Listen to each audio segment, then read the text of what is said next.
na itong i-register ko. Continuation pa rin ito ng part 4 ha. Kailangan talaga damihan ko yung ipapakita ko sa iyo pagdating sa pagsusulat ng pinakatay. Itong letrang ganyan, habang wala pa akong gagawin letra dyan, ay mananatiling siya ay sin. Halimbawa, gawin kong ganyan, yan ay su. Ito ay mim. Ma. Min pa rin yan. Sumama. Yan. Kahit wala pa akong ilagay na ganyan, ang tao ay marunong bumasa ng Quran, hindi siya beginner. Madali lang niya maintindihan yung ganyan. Pero ang formal talaga ay ganyan talaga. Sin, mim, ganyan. Pwedeng ganyan. Sumama.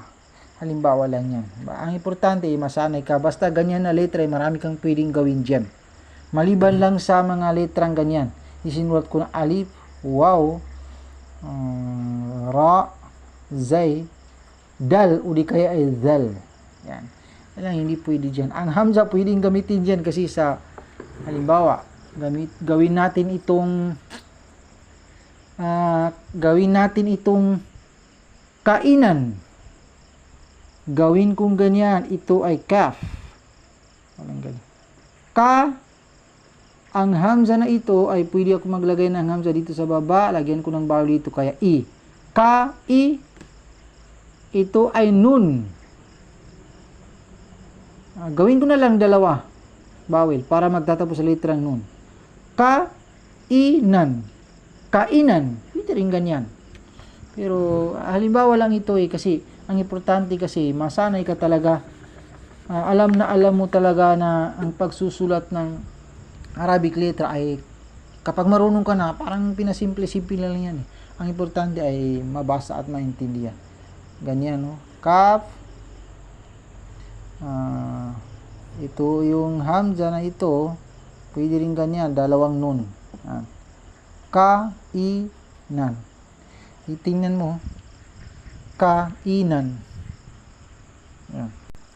At dun pala sa part 2, kailangan din talaga masanay ka dun kasi yung binigay ko sa iyo na papalagyan ko sa iyo ng vowel ay parang hindi mo pa rin talaga kabisado. Kailangan mo din talaga masanay. Dun sa part 2 ha, yung lahat ng salita na mabibigkas natin na masasabi natin ng mga aw, mau, kaw, raw ay laging makikita mo talaga sa last niya ay itong wow na ganyan ang vowel. Halimbawa, ano pa ba? Halimbawa, dabaw, dal, ba, dabaw. Yan. Dabaw. Ganyan. Ano pa ba? Hawla. Ito ay ha at saka wow. Tingnan mo, ganyan ay how. Tapos lam. Hawla. Tingnan mo, pwedeng nakadikit ang wow kasi may nauna sa kanya na ha. Yan, ganyan. Ano pa ba? Doon naman sa lahat ng salita na mabibigas natin ng mga halimbawa. Kiu, miu, siu ay ganun pa rin. Dito lang ang bawal niya sa baba. Halimbawa ito ay ganyan ay hiu, kaya hiula. Ganyan. Halimbawa, isulat natin ay paksiw. Na isulat ko ba ito doon sa part 2? Itong paksiw o wala? Parang wala. Sige lang, ulitin ko lang. Ito ay fa, kaf, sin, at saka wow. Pak. Yan ay pak. Itong sin, dito mo ilagay sa baba para mapunta sa letter E. At diretsuin mo dito. Kaya ito ay siw. Paksiw, ganyan. Yan mga halimbawa. Doon naman sa yung may ganyan. Yan, diyan talaga, kailangan talaga masanay ka ng ganyan. Kasi parang hindi mo talaga kabisado, hindi mo pa masyadong na-master yung ganyan. Halimbawa, isulat natin ay nandyan na. Hindi natin masabi na formal o informal ito kasi hindi naman ito salita ng Arabic. Basta tayo mismo mag-compose nito. Nandyan na. Nun, nun, jim,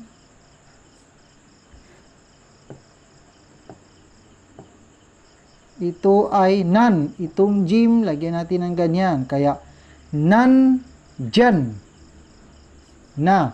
Medyo lagyan natin ng alip para matagal ng konti kasi nandyan na. Kapag may alip, patagalin mo ng konti. Kapag ganyan. Nandyan na. Nandyan na. Pwede tayo mag-adjust na para gagamit tayo ng ganyan. Para medyo mabawas-bawasan ang dami ng letra. Gagamit tayo ng ganyan. Pwede kong gawin na ganyan. Nun,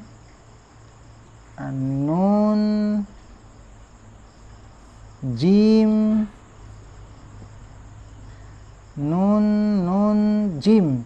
Ito, gagamit ako ng ganyan. Kaya, ito ay nan. Itong jim ay ganyan. Kaya, nan, dyan na. Nandyan na. Nandyan na. Dahil sa ganyan. Kapag wala lang yan, ay sabihin ko na, nandyan na. Nandyan na. Kapag meron ganyan, ay yun. Mabibigas mo na nandyan na. Dahil sa yan. Kaya kailangan talaga alamin mo talaga yan. Ito pa, halimbawa, ito isulat natin ay alif, nun, at saka kaf.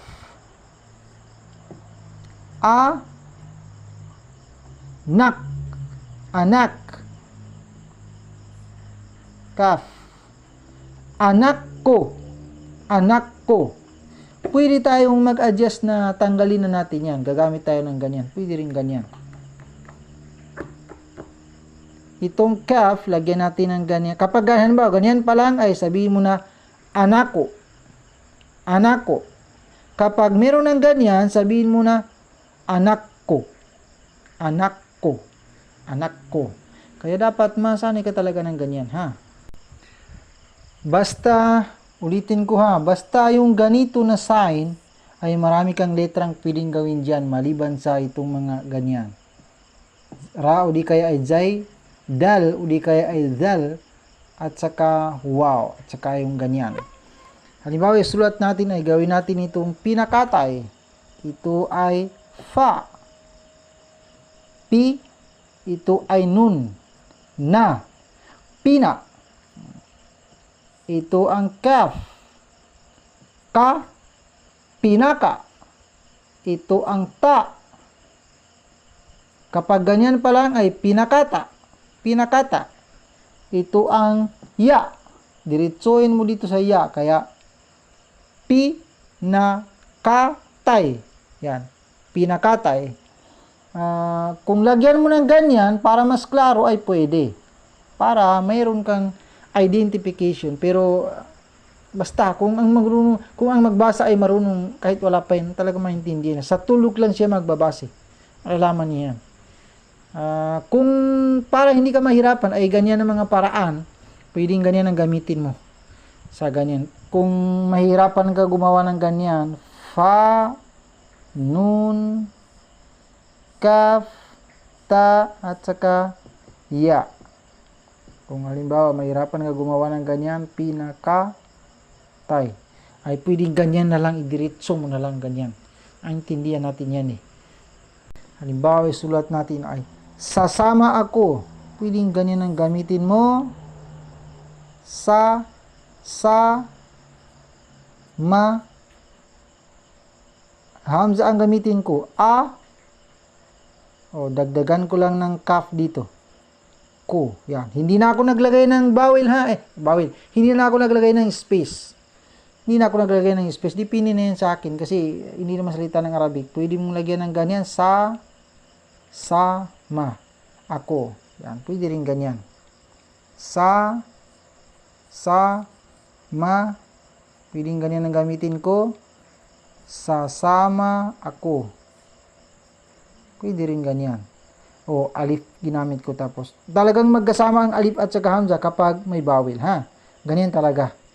Kapag may bawel, ang alif talaga magkasama sila ng hamza na yan. Yan lang muna. Mas maganda yung yan lang. Sa next part 5 ay magsisimula na ako na Quran. Wala nang ganitong salita as salita ng Arabic. Wala na. Magsisimula na tayo ng Quran. Kaya ang paraan lang para masanay ka sa mga itinuturo ko, para maging kabisado mo talaga, ay panoorin mo lang ng paulit-ulit yung bawat video hanggat sa masanay ka talaga. Yung maintindihan mo talaga ng lubusan. Basta ulit-ulitin mo na lang.